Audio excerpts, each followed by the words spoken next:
So మీరు begging వెళ్ళినప్పుడు ఎంత సంపాదిస్తుండే మీరు రోజుకి? అడుగుతున్నా చెప్పండి. అంటే చేసేదాన్ని హౌస్ ఓపెనింగ్స్ కి చెప్తాను చూడండి, మీరు అడిగారు కాబట్టి లాజిక్ గా. నేను డైలీ ఒకప్పుడు వెళ్ళినప్పుడు నేను ఎర్లీ మార్నింగ్ లెగిసి 9-9:30కి నా లైఫ్ని స్టార్ట్ చేస్తే నేను నైట్ 6కి వచ్చిన తర్వాత మళ్ళీ నేను వైన్ షాపులు కూడా అడుక్కునేదాన్ని. అంటే 10 రూపాయలే కానీ 5 రూపాయలే కానీ ప్రతి రూపాయి పోగేసి ఒకరోజు 1000 వస్తుంది, ఒకరోజు 2000 వస్తుంది, ఒకరోజు 3000 వస్తుంది. దీనికి కౌంట్ అనేది ఉండదు. ఒకరోజు ఎక్కువ రావచ్చు, ఫ్లక్చువేట్ అవుతూ ఉంటది కదా. ఆ వచ్చిన రూపాయిని నేను చిట్టీల రూపంలో దాచుకుని చిట్టీలు వేస్తూ నేను తినక కష్టపడి ఏదైనా ఓపెనింగ్ ఉంటే వాళ్ళు ఇచ్చింది వాళ్ళు 10 రూపాయలు ఇవ్వని 10,000 ఇవ్వని, అది కూడా నేను ఒక్కదాన్నే వెళ్ళి తీసుకుని వాళ్ళకి బ్లెస్ చేసి వచ్చిన డబ్బులు అన్నీ. ఇంకోటి ఈ మధ్య కాలంలో కొంచెం వచ్చిన యూట్యూబ్ డబ్బులు ఇవి యాడ్ చేశాను అంతే. ఓకే, నేను చిట్టీలు వెయ్యగా దాచుకున్న డబ్బులు ప్రతిదీ దాయగా చేసుకున్నాను. ఓకే, ఇప్పుడు యూట్యూబ్ నుంచి ఎంత సంపాదిస్తున్నారు? నెలకి ఎన్ని లక్షలు వస్తున్నాయి? నిజం చెప్పండి. నేను ఇప్పటి వరకు మా ఛానల్లో కూడా రివీల్ చేయలేదు. ఓకే, మీ ఇష్టం, చెప్పాలనుకుంటే చెప్పండి, లేకుంటలేదు. లక్షలు అయితే వస్తున్నాయి కదా? వస్తున్నాయి, లక్షలు వస్తున్నాయి. అవునా? సో మిలియన్లు పోతున్నాయి అంట. కదా అంతగానం? అంటే 1.5 కి మధ్యలో ఉంది. సో లక్షలే కదా మరి. అదే ఇంకా లక్ష కంటే ఎక్కువ వస్తుందంట. 1.5 1,70,000 అంతే. కానీ అది మీరు కష్టపడుతున్నారు. సో మీ ఇంట్లో మీరు కష్టపడి మీరు చేసుకుంటారు కాబట్టి అది వేరే వాళ్ళ డబ్బు ఏం కాదు, మీ డబ్బే. సో చెప్పుకోవచ్చు ధైర్యంగా సంపాదించినంత. ఎవరు వచ్చి మిమ్మల్ని మీ దగ్గర గుంజుకొని వెళ్ళారు కదా, అంతే కదా? అంతేలేండి, 1.7 1.8 అట్లా వస్తుంది. ఓకే, సో రాజు గారికి నెల శాలరీ ఎంత వస్తుంది? ఈయనకి 3 వస్తుంది అండి. 3L. 2.5 వచ్చాయి పాత దాంట్లో, ఓకే, ఇప్పుడు 3 దాకా వస్తుంది కొత్త దాంట్లో. ఓకే, భర్తలో సగం భార్య. సో అంత సంపాదిస్తున్నారు ఇప్పుడు యూట్యూబ్ వల్ల, అంతేనా? సో కెమెరామ్యాన్ ఎవరు మీకు? మా అబ్బాయి. మీ అబ్బాయి. సో మీ అబ్బాయి అంటే ఎవరైనా అసలు? సాయి అండి. ఓకే, మాకు ఎప్పటి నుంచో క్లోజ్. సో మాతోనే ఉంటాడు తను. ఏడుస్తున్నాం అనుకుంటున్నా? లేదు, ఓకే, మాతోనే ఉంటాడు. ఒక అబ్బాయి. మేము ఎలా అంటే ఇంకా పెంచుకోవట్లేదు కాబట్టి తను ఉన్నంత వరకు, తనకి జాబ్ వచ్చే వరకు మాతోనే ఉంటానని ఉంటాడనమాట.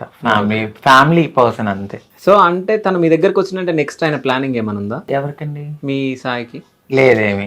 ఓకే, ఓన్లీ ప్రేమగా వచ్చాడు, ప్రేమగా ఉంటున్నాడు. ఓకే, జాబ్ సెటిల్ అవ్వాలి కాబట్టి ఇక్కడ మాదాపూర్ ఇంటర్వ్యూస్ కి వాటికి అటెండ్ అవ్వడానికి ఇక్కడ దగ్గర వాళ్ళ ఓన్ హౌస్ కూడా ఉంది, అక్కడికి వెళ్తాడు, ఫ్యామిలీ దగ్గరికి వెళ్తాడు. సో అంటే మీకు పిల్లలు పుట్టారు కదా, సో నెక్స్ట్ ప్లానింగ్ ఏంది ఫ్యూచర్ లో?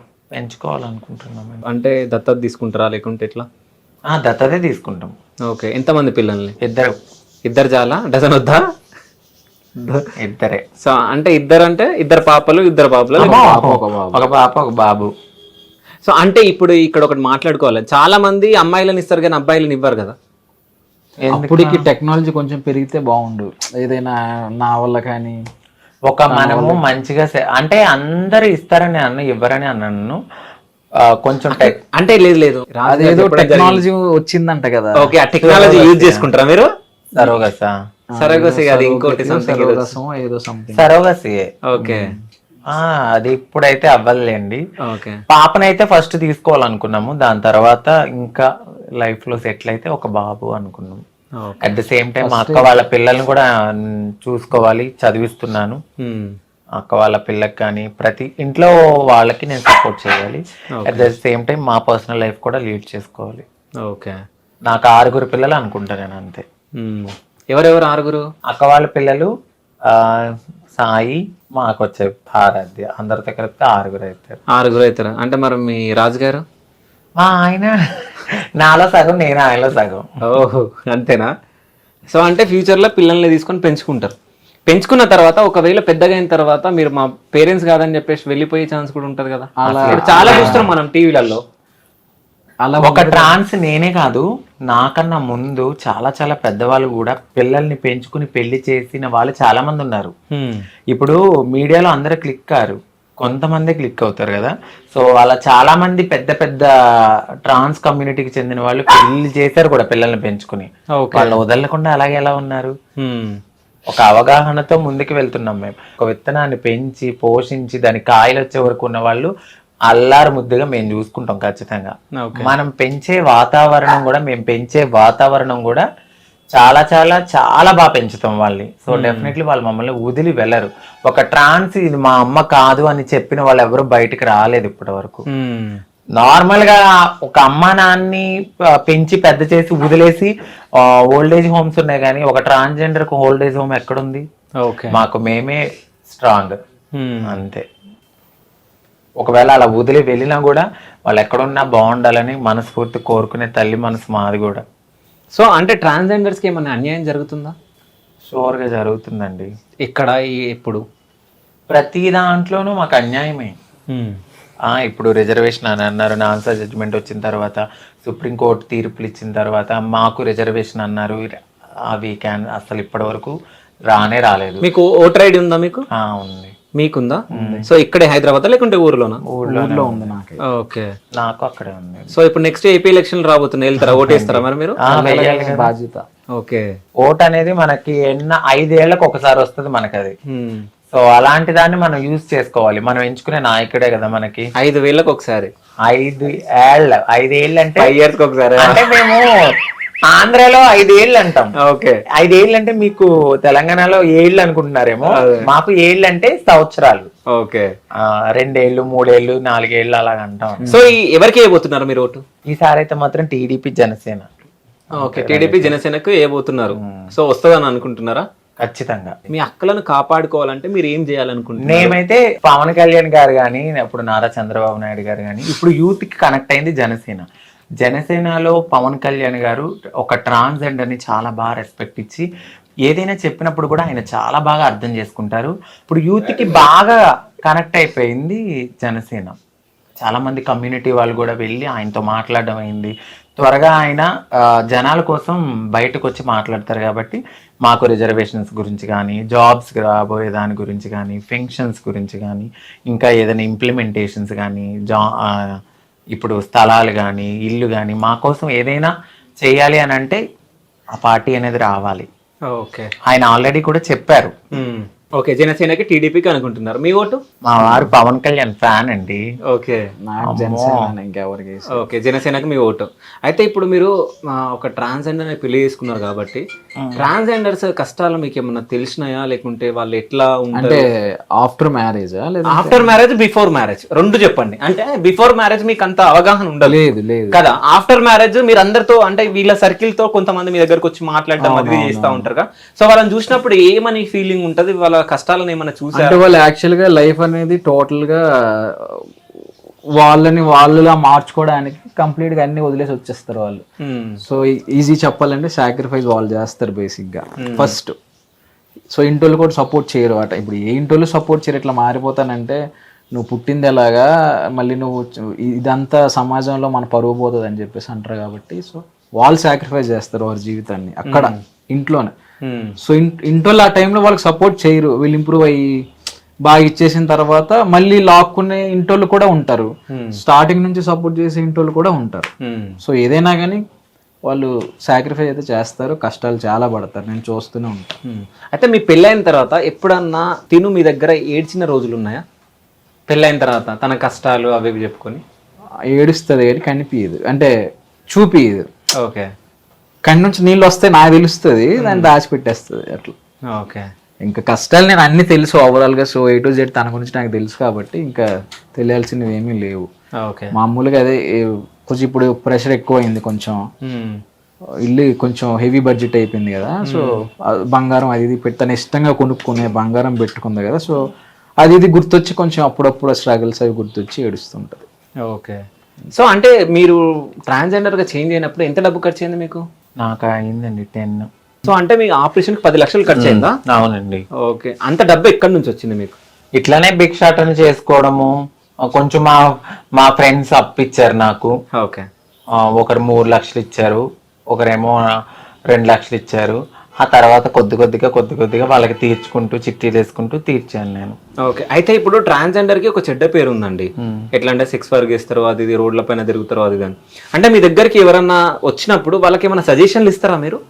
అంటే ఆ వర్క్ వద్దు మనకి, ఇట్లా ఉండండి మీరు, ఒకవేళ ఎవరన్నా అబ్బాయిలు మీ దగ్గరకు వచ్చి మేము చేంజ్ అవ్వాలనుకుంటున్నాం అన్నప్పుడు మీరు ఏం సజెషన్లు ఇస్తారు వాళ్ళకి? సెక్స్ వర్క్ అనేది నాకు తెలిసినంత వరకు, ఇప్పుడు నన్ను వదిలేయండి, ఇప్పుడు నాకు పెళ్ళయింది కాబట్టి అది వేరు. సెక్స్ వర్క్ చేయడం అనేది ఆపేయాలనుకున్నప్పుడు మాకు ఫస్ట్ ఒక ఉపాధి అనేది ఇవ్వాలి. ఇప్పుడు చూస్తూ చూస్తూ ఒక మనిషి ఆకలి చచ్చిపోతుంటే ఎవరు ఊరుకుంటారు? ఊరుకోరు కదా. ఒక రకంగా సెక్స్ వర్క్ మా కమ్యూనిటీలో కొంతమంది చేయడం బట్టే కొన్ని మానభంగాలు అలాంటివి అనేవి తగ్గినాయి. ఇప్పుడు కావాలని ఎవ్వరు వాళ్ళ ఒళ్ళు తీసి వేరే వాళ్ళకి అర్పించాలని ఎవ్వరు అనుకోరు.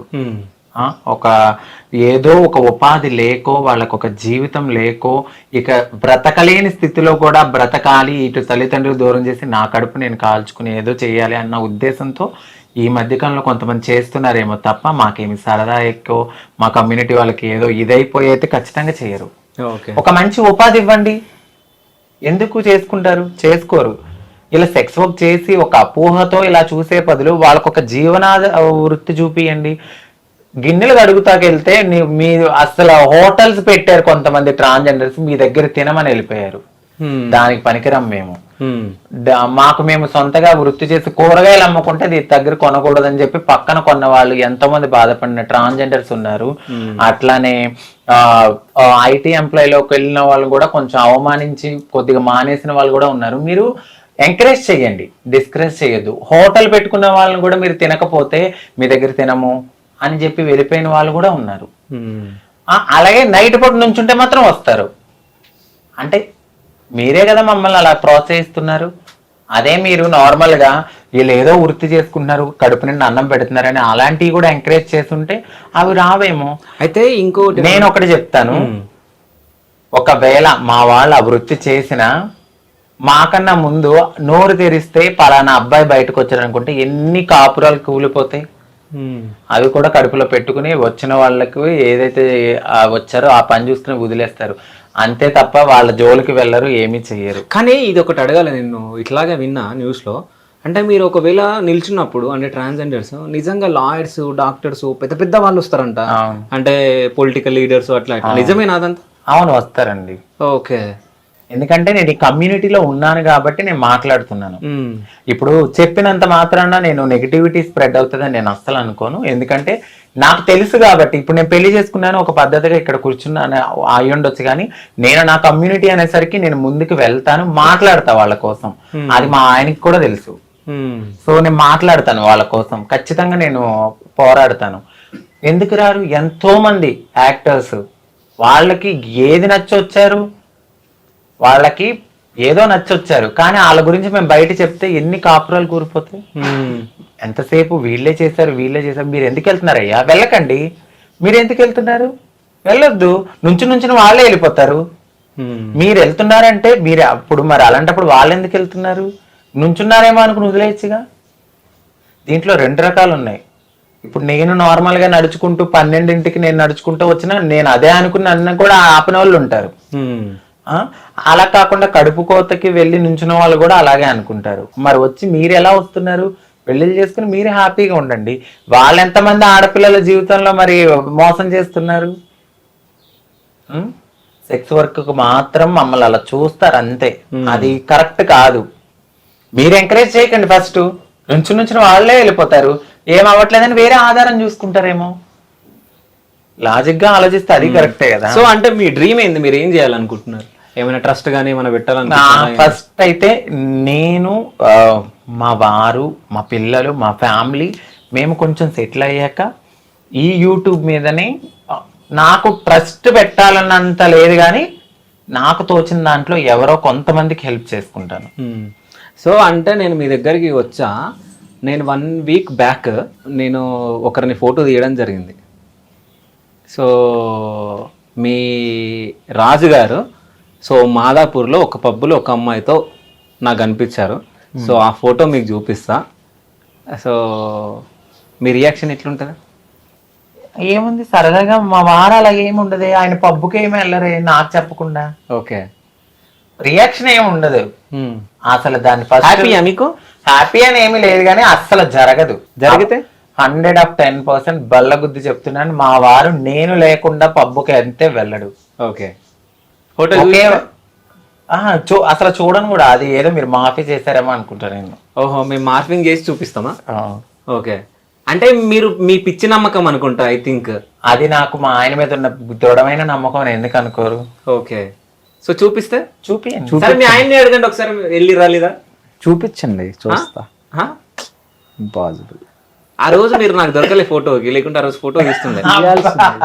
మా వారి పబ్బకి వెళ్ళిన మాట అయితే వాస్తవం, నాకు చెప్పే వెళ్ళారు. అది ఎప్పుడు అంటే నేను ఒక డ్రింక్ చేయాలన్నా అక్కడ పర్మిషన్ ఉండాలి. ఈయనను మా తమ్ముడు ఇద్దరు కలిసి వెళ్ళారు.